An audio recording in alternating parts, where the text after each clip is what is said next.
थी, वो ITI का एक सब्जेक्ट रहता है, तो उसकी फिटिंग चल रही थी। जैसे ही मैं वो काम करने लगा, इतने में मेरे प्रिंसिपल के ऑफिस में एक स्मार्ट सा लड़का एंटर हुआ, जो मेरे प्रिंसिपल का दोस्त था, और उसका नाम आप में से बहुत सारे लोग जानते हैं, the great dynamic hero mister Rakesh Sharma को।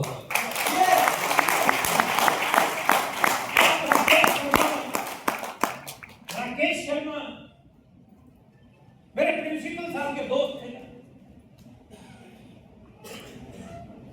प्रिंसिपल साहब को आरसीएम बिजनेस समझाने के लिए आए। मैं साइड पे कंप्यूटर पे काम कर रहा था और आरसीएम ये शब्द मैं पहली बार सुने, मैंने ये शब्द थी। और टाइम खूब मिलेगा, पैसा खूब मिलेगा, सिक्योरिटी खूब मिलेगी, ऐसी बातचीत हो रही थी। अब साइड में बैठा हुआ व्यक्ति कुछ बोल रहे हैं और आप इधर साइड में बैठे हैं, तो आपके कान तो ये बोल क्या रहा है, चलते रहेंगे ना। यस मेरे भी कान जो है उधर ही थे और उत्सुकता थी, ये कोई बढ़िया चीज है, उत्सुकता थी। कई बार कुछ वाइब्स होती है ना, कोई इंसान मिलता है, उसको देखते ही आपके अंदर वाइब्स अलग तरह की आ जाती है, आती है ना। किसी जीव को आप देखते हो, किसी पशु को देखते हो। हमारी गुरु माता पौधों को देख के वाइब्स लेती है, ये बहुत बड़ी बात है।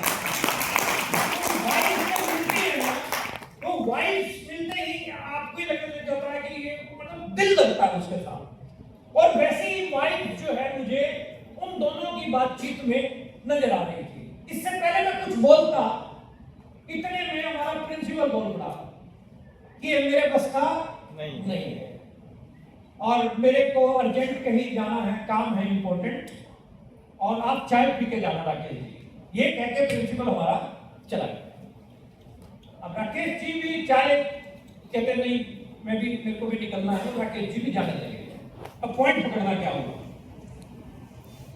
कुछ चीजें आपके हाथ में होती हैं, कुछ चीजें वो है जो उसने प्लानिंग बना रखी है, कुछ अपनी प्लानिंग होती है, कुछ उसकी प्लानिंग होती है। आई डोंट नो क्या हलचल हुई। राकेश शर्मा जब ऑफिस से बाहर निकलने लगे, मैंने उनको पीछे से आवाज लगाई थी। मैंने कहा सर एक मिनट सुनना। सर बोले हाँ। मैंने कहा जो काम अभी आप मेरे प्रिंसिपल को बता रहे थे, क्या वो वाला काम मैं भी कर सकता हूं? तो he is very excited. Yes why not, इसको कोई भी कर सकता है, चलिए अंदर बैठिए अभी समझाते हैं, चलिए अंदर बैठिए अभी समझाते हैं। और जैसे ही उन्होंने बोला अभी समझाते हैं,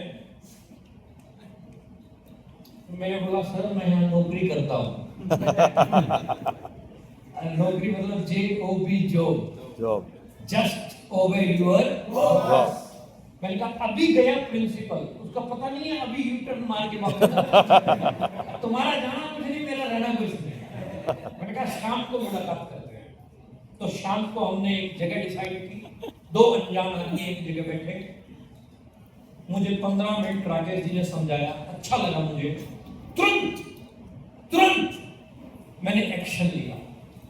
आपसे भी पूछना चाहूंगा, कोई बात जब समझ में आ जाए तो सोचने और विचारने पे टाइम वेस्ट करना चाहिए या एक्शन लेना चाहिए? एक्शन लेना चाहिए।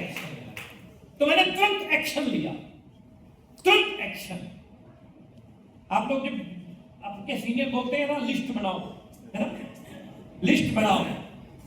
मैं आरसीएम में इकलौता ऐसा स्टार रिव्यू हूं जो किसी की लिस्ट में था ही नहीं। मेरा नाम आज तक किसी सीनियर ने लिस्ट में लिखा ही नहीं।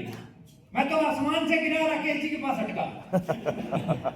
अब सिचुएशन क्या थी साहब, जैसे ही मैंने एक्शन लिया, जब आप एक्साइटेड होते हैं, ना, तो आप फिर कुछ नहीं देखते, फिर आप सिर्फ और सिर्फ काम के ऊपर फोकस करते हैं। जब आपका फोकस पूरा काम के ऊपर होता है तो परिणाम भी फिर वैसे मिलते हैं। हाँ, परिस्थितियां अनुकूल प्रतिकूल चलेंगी। मैं ये नहीं कहता कि आप आज ज्वाइन करोगे, आज ज्वाइन करते ही तुरंत प्रभाव से आप जो है स्टार होके जाओगे। ये फॉर्मेट है ही नहीं, ये सिस्टम ही नहीं है। अप डाउन चलेंगे, मटका खरीदते हैं ना, यस 50 रुपए का 100 रुपए का, मटके को बजा के देखते हैं काम का है कि नहीं, है ना। ऐसे ही वो भी अपने को बार बार बजाता है, ये बंदा करोड़पति बनने के लायक है भी या नहीं। तो वो परिस्थिति मेरे साथ में आ गई। क्या आ गई कि मैं एक्साइटमेंट में मैंने आरसीएम को ज्वाइन किया। जैसे ही मैं लोगों को समझाने गया, लोगों ने मुझे समझाना शुरू किया। होता है कि नहीं होता है? यस अच्छा, मैं बड़ा एक्साइटमेंट में जाता, मैं सिर्फ 2 मिनट बोलता, सामने वाला 20 मिनट बोलता। आपके पिताजी ने बहुत इज्जत बनाई है, मान सम्मान है, ये कहाँ किन चक्रों में तुम पड़ गए, ये वो कुछ नहीं होने वाला, ये मैं सेट कर दूंगा सब, टेंशन छोड़ दूंगा, रिमोट दे दो, हम सेट कर देंगे।